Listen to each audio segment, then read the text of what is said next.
Hello friends, welcome to SSC coaching centre. दोस्तों, आज के वीडियो में हम बात करेंगे एवरेज की यानी कि औसत के प्रश्नों की। प्रश्न है पहला, प्रथम 80 प्राकृत संख्याओं का औसत क्या होगा।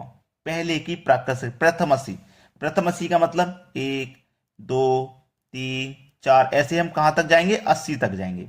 इनका औसत पूछ रहा है क्या होगा। इसको करने का सबसे सरल तरीका है कि देखिए संख्या लगातार है, ठीक है। इनके बीच का अगर मैं अंतर चेक करूं, 1 और 2 का अंतर 1, 2 और 3 का अंतर 1, 3 और 4 का अंतर 1। अंतर जब समान रहता है, चाहे 1 1 का अंतर रहे, चाहे 2 2 का अंतर रहे, चाहे 3 3 का अंतर रहे संख्याओं में, तो ट्रिक आपकी एक ही रहेगी। और वो ट्रिक है आपकी first plus last divided by 2, ठीक है, डिवाइडेड बाई 2 रहेगी। ये सबसे आसान तरीका है। चलिए, फर्स्ट आपका इसमें 1 रहेगा प्लस लास्ट आपका 80 रहेगा डिवाइडेड बाई 2 रहेगा, ठीक। चलिए, अब 1 और 80 को जोड़ेंगे आप तो 81 और डिवाइडेड बाई 2 रहेगा, तो आप क्या आंसर आ जाएगा, 40.5। ये आपका आंसर आ जाएगा। बिल्कुल ठीक। सभी को समझ में आया कि नहीं आया? सभी को अच्छे से समझ में आ रहा है ना प्रश्न? चलो अब देखते हैं अगला सवाल। अगला सवाल देखिए, ये क्या कह रहा है, लगातार 20 तक की प्राकृत संख्याओं के वर्गों का औसत क्या होगा। देखो, जैसे कि 1 का वर्ग, 2 का वर्ग, 3 का वर्ग, ऐसे ही कहां तक 20 तक के वर्ग का औसत पूछा है उसने, क्या होगा, ठीक है। इसको करने के लिए एक फॉर्मूला नोट करा रहा हूं मैं, n+1 into 2n+1 divided by 6, ठीक है। इसको नोट कर लीजिए, आंसर मिल जाएगा। n की वैल्यू होती है लास्ट वाली संख्या जो कि 20 है, तो n की वैल्यू 20, 20 में जोड़ देंगे 1 तो हो जाएगा 21 इंटू n की वैल्यू 20, 20 का 2 गुना 40, 40 में जोड़ देंगे 1 तो हो जाएगा 41 और डिवाइड में कितना है 6, ठीक है। चलो, 3 से कटा देंगे 2 बार में, 3 से कटा देंगे 7 बार में। 7 का मल्टीप्लाई 41 से करो, 7 1 कम 7, 7 चौक 28 और डिवाइड में कितना है 2 है, कटा दो भाई। 2 1 कम 2, 2 चौके 8, 2 त्रिका 6, 1 बचेगा 10.5, 143.5 ये आपका आंसर आ गया। क्लियर है सभी को सवाल? चलो अब देखते हैं अगला प्रश्न। अगला प्रश्न है, प्रथम 16 प्राकृत संख्या के घनों का औसत क्या होगा। प्रथम 16, पहले की 16 यानी कि 1 का घन, 2 का घन, 3 का घन, 4 का घन, ऐसे कहां तक 16 तक के घन तक की उसने बात कही है, ठीक है। पहले हमने वर्ग देखा था, वर्ग का ट्रिक। अब देखो क्यूब यानी कि घन का ट्रिक। इसके लिए मैं फॉर्मूला जो नोट करवा रहा हूं उसे नोट करिए, n इंटू n+1 का होल स्क्वायर डिवाइडेड बाई 4, ठीक। n आपकी पता है अंत वाली संख्या होती है, तो 16 हो गया आपका n इंटू ये कितना है 16, 16 में एक जोड़ दो 17 यानी कि 17 का वर्ग डिवाइडेड बाई 4। चलो, 16 17 का वर्ग 289 और डिवाइडेड बाई 4। 4 से 16 4 बार में कट गया, 4 का मल्टीप्लाई कर दो अब इस 289 से। 4 रेम 36 का 6, कैरी का 3, 4 अट्ठे 32 में 3 जोड़ देंगे कैरी का, तो 35 का 5 फिर से कैरी का 3, 4 दुनिया का 8 और 3 11, यानी कि 1156 है सवाल का सही आंसर, 1156। क्लियर हो गया ना सभी को प्रश्न? चलिए अब देखते हैं अगला सवाल। अगला प्रश्न है, प्रथम 51 प्राकृत सम संख्याओं का औसत क्या है। अब देखो यहां पे प्रश्न को समझने वाली बात है, पहले की 51 प्रथम सम संख्याओं का औसत क्या है। देखो 51 बोला है इसने, 51 तक नहीं बोला। अगर वो कह देता 51 तक तो हमें 51 से आगे नहीं जाना था, 51 से आगे नहीं जाना था। अब मुझे 51 प्राकृतिक सम संख्या लेनी है 51, तो देखो पहली सम संख्या मेरी 2 होगी, फिर 4 होगी, फिर 6 होगी, फिर 8 होगी, फिर 10 होगी, तो 1 2 3 4 5 कितनी सम संख्या हुई 5। लेकिन काउंटिंग में कहां तक पहुंच गया, 10 तक। सम संख्या 5 है लेकिन काउंटिंग में 10 तक पहुंच गया मैं, यानी कि 5 का डबल। ऐसे ही जब 51 मेरे पास सब संख्या है तो 51 का डबल तक मैं पहुंचूंगा तो 102 तक पहुंचूंगा, यानी कि लास्ट की जो 51 नंबर की मेरी सम संख्या होगी वो 102 पे जाके मुझे मिलेगी।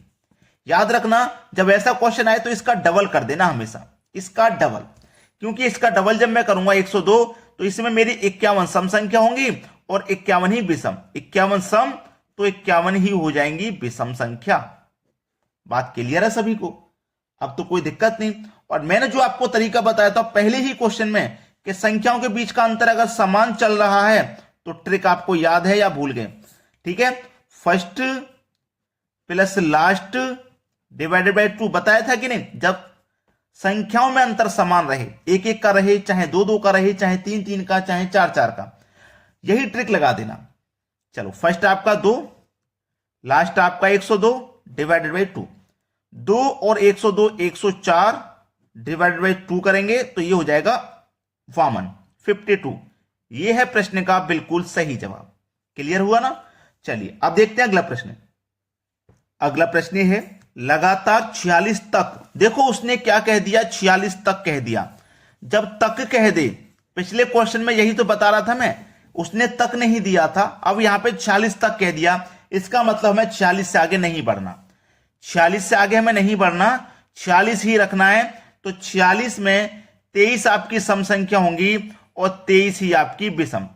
23 संख्या सम तो 23 ही हो जाएंगी आपकी विषम संख्या। ठीक है ना? जैसे पहली सम संख्या 2, फिर 4, फिर 6, फिर 8, ऐसे ही कहां तक? 46 तक ही जाएंगे। तो 46 नंबर की संख्या आपकी सम है तो 46 तक जाएंगे। तो देखो first plus last divided by 2 रहेगा। अंतर देखो 2 2 का है तो तरीका वही लग जाएगा, first plus last divide by 2। तो फर्स्ट आपका 2, लास्ट आपका 46 डिवाइडेड बाई 2। 46 और 2 48 डिवाइडेड बाई 2 कर देंगे, कितना आ जाएगा? 24। यही तो आ जाना चाहिए भाई, नहीं आएगा? क्या ये आ जाएगा आंसर? बताइए। बिल्कुल यही आएगा। आपके पास तरीका हमने बता दिया, जब 46 तक कह दे तो भी बता दिया, जब 46 तक ना कहे वो भी मैंने आपको बता दिया। उसका क्या करोगे आप? डबल करोगे। करोगे कि नहीं?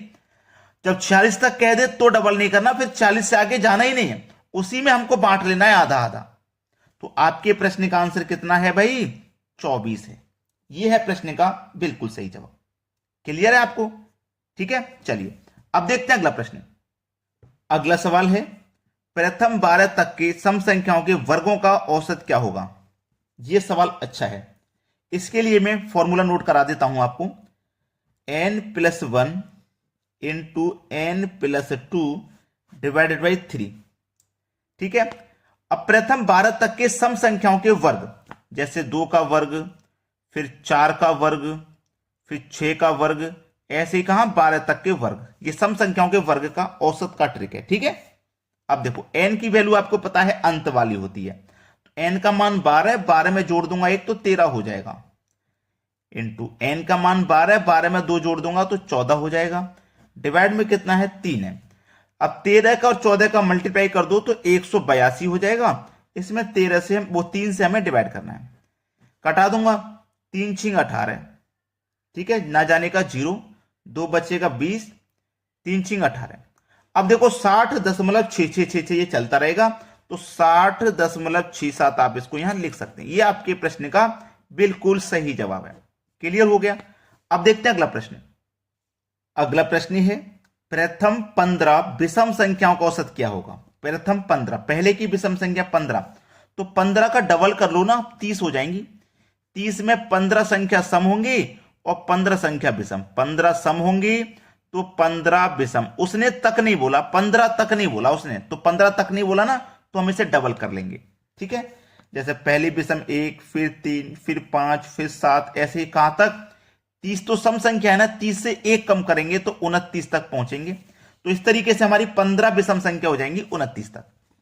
तरीका देखो, 1 और 3 में 2 का अंतर, 3 और 5 में 2 का अंतर, 5 और 7 में 2 का अंतर। अंतर जब समान रहे तो फर्स्ट प्लस लास्ट, लास्ट आपकी 29 डिवाइडेड बाई 2 करेंगे, ये 30 हो जाएगा, 2 से डिवाइड कर देंगे, आंसर आपका 15 ही आ जाएगा। ठीक है, समझ में आ गया ना?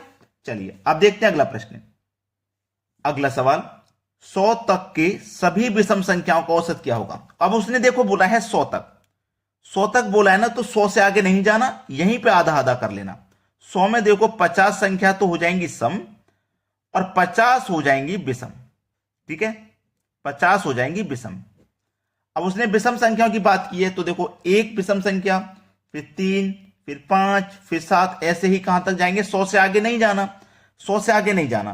तो 100 से पहले वाली 99 विषम होगी, क्योंकि 100 तो एक सम संख्या है, इससे पहले वाली एक 99 विषम होगी।